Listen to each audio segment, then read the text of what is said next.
গুরুচাঁদ, জয় গুরুচাঁদ। উপস্থিত হরিভক্ত বৃন্দ এবং এই আশ্রমের প্রতিষ্ঠাতা শ্রী অমূল্য গোসাইয়ের শ্রীপাদ পদ্মে ভক্তিপূর্ণ প্রণাম রেখে আমি সংক্ষিপ্তভাবে দু একটি কথা বলব। 1997 সালে এই চন্দ্রপুরের চাঁদের উদয় হয়েছিল, আর সেই চাঁদের বাজার এখন পর্যন্ত মহা ধুমধামে এই চাঁদের বাজার চলছে। আমি যতটুকু চোখে দেখেছি, একজন নির্ভীক বলিষ্ঠ দীপ্ত মানুষ আমাদেরকে শোকের সাগরে ব্যথাতুর হৃদয়ে আমাদেরকে ছেড়ে চলে গেছেন।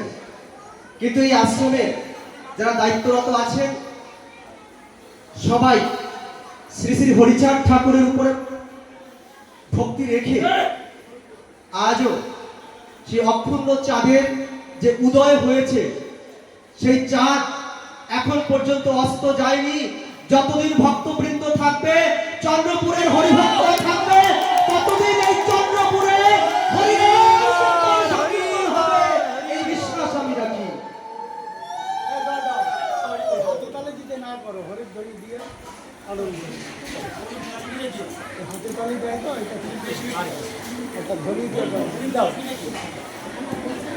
এই হরিধ্বনি নিয়েও আমি একটা কথা বলবো ভেবেছিলাম।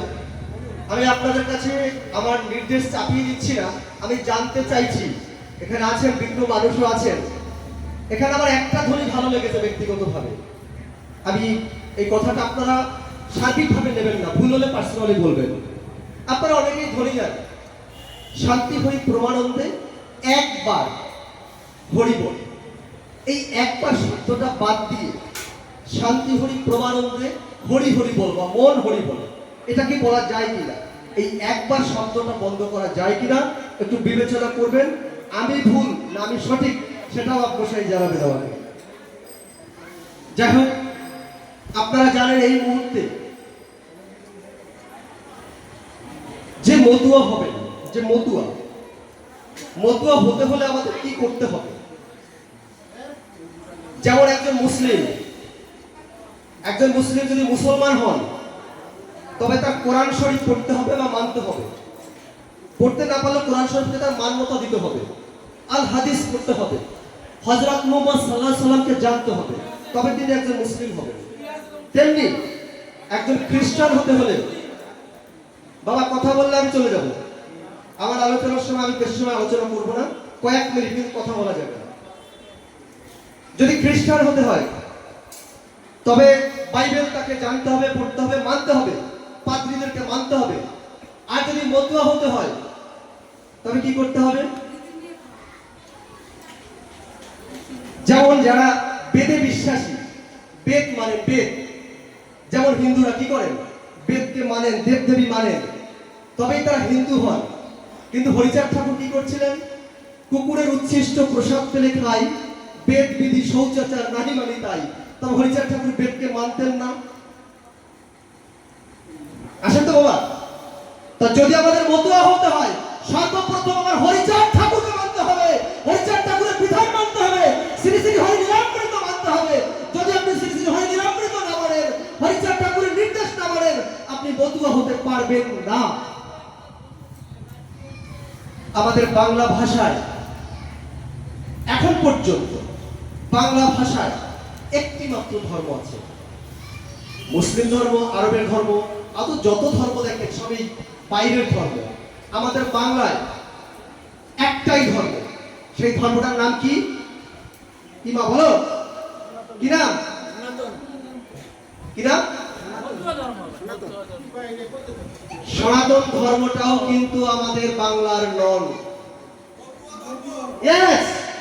একদম সঠিক।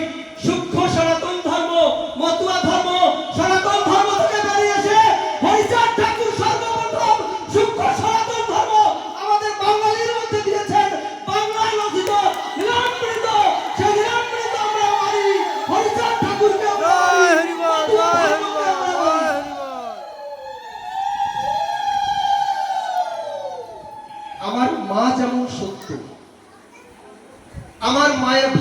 যেমন সত্য।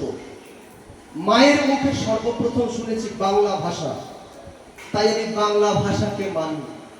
তাই আমার শ্রী শ্রী হরিলীলামৃত বাংলায় রচিত, তাই আমি সংস্কৃত উর্দু ফার্সি কিছু জানি না, আমি জানি বাংলায় লেখনী। সেই তারক রসরস দিয়ে গেছেন যে প্রামাণ্য গ্রন্থ, সেই গ্রন্থকে আমি মস্তকে রাখি, সেটাই আমার আশীর্বাদ, সেটাই আমার অনুবাদ, সেটাই আমার সবকিছু। আর সেই শ্রী হরিলীলামৃতকে নিয়ে যে কুৎসিত কথা বলেছেন, আপনারা বুঝতেই পারছেন আমি কোথায় আঘাতটা করছি।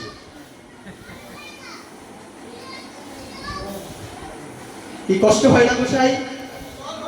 কষ্ট হয় না? লীলামৃতকে যে বলেছেন নিকৃষ্ট গ্রন্থ, ছুঁড়ে ফেলে দাও ওকে, ওই ব্রাহ্মণ মাত্রে ঝাঁটা দিয়ে তাড়িয়ে দাও। ওই দুষ্কৃতির শাস্তি চাই। যে লীলামৃতের অপমান করবে সে কখনো বাংলার মানুষ, আমার আপনজন হতে পারে না। এটা মতো ওদের বুঝিয়ে দিতে হবে। আমাদের দলিত, নিষ্পেষিত, নির্যাতিত, নিপীড়িত মানুষের মনের কথা বলেছে শ্রী শ্রী তারক রসরাজ। আজকে মায়েরা গান করছেন, মন্দিরে যাচ্ছেন, এই জাতির কোনো অধিকার ছিল না, এই জাতির কোনো যেতে পারত না। এর জন্য হরিচাঁদ ঠাকুরকে অনেক লাঞ্ছিত হতে হয়েছে, অনেক। গুরুচাঁদ ঠাকুরের নামে মিথ্যা কেস পর্যন্ত দেওয়া হয়েছে, তবু তার পথভ্রষ্ট হয়নি। তবে আমি তার অনুসারী হয়ে কেন পথভ্রষ্ট হব? কেন আমি লীলামৃতকে মান্যতা দিতে পারবো না? এটা আপনাদের বুঝতে হবে।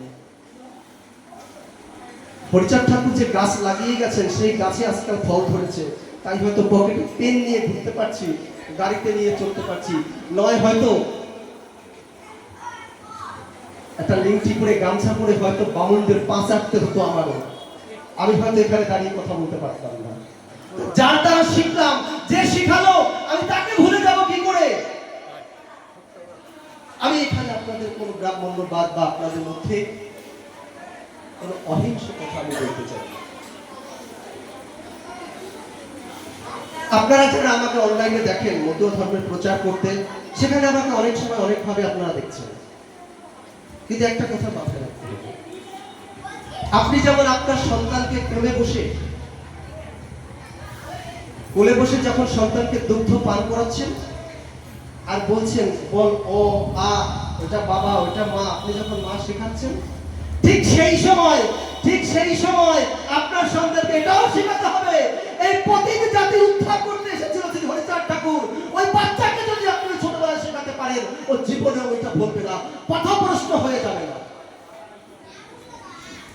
আমাকে কালকে শ্রী শিশির সরকার আমাকে একটা কথা বলেছিলেন, বাবা জয়, তুমি একটু গোপালনগরে একটা আশ্রম আছে, এটা নিয়ে একটু প্রতিবাদ করো। কেন বাবা? ওই আশ্রমে 400-500 দল হয়, মতুয়া দল। তা যেখানে 400-500 দল হয়, সেখানে কি প্রচুর লোক হয়, তাই তো? তো সেই আশ্রম থেকে কীর্তনের শেষে নামদান করা হয়, শিষ্য করা হয়। তো যখন শিষ্য হতে যায়, তখন তাদেরকে কৃষ্ণ মতে দীক্ষা দেওয়া হচ্ছে। আপনি জানেন কোথায় না? আমার কাছে কালকে খবরটা আসছে, এ নিয়ে জোর প্রতিবাদ আমি করবো এবং এটা বন্ধ করবো। তার মানে ওই আশ্রমের লোক হয় না, বোধ হয়, তাই হয়তো মতুয়া দল ডেকে আনে, দিয়ে লোক দেখানো হচ্ছে, আর তাদেরকে মগজ ধরাই করে অন্য পথে সুচতুর ভাবে তাদেরকে ব্রেন ওয়াশ করে আমাদেরকে দলভ্রষ্ট করে দিচ্ছে। এজন্য জেগে উঠতে হবে, এজন্য জেগে উঠতে হবে। আমার খুব মনে আছে, দাদু যতদিন বেঁচে ছিলেন, যারা এখানে পুরনো আছেন, দাদু চলে গেছেন 13 বছর। আমি যখন 2000 সালে, খুব সম্ভব, তখন আমার দাড়ি গোপটাও ভালো ওঠেনি, এখানে বসে আলোচনা করেছিলাম। তখন আমি এরকম ছোট, মানে মাধ্যমিক পাশ করার আগে। তো তারপর দাদু চলে যাওয়ার পরে আমার সৌভাগ্য হয়নি এখন পর্যন্ত, আসছি, বসে চলে গেছি, আলোচনা করার সৌভাগ্য হয়নি।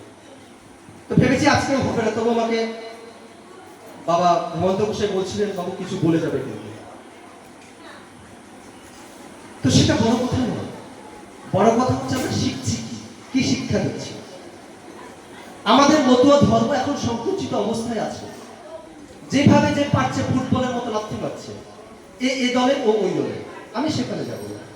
আমাদের নির্দেশ একটা, এই নিষ্পেষিত নির্যাতিত নিপীড়িত মানুষের বান্ধবকে, এই নিষ্পেষিত মানুষের যে প্রতীক উদ্ধার করলেন, আমাদেরকে সঠিক রাস্তা দেখিলেন, সেই মানুষটাকে যেন আমরা ভুলে না যাই। আর সেটা একমাত্র করতে পারবে এই মায়ের।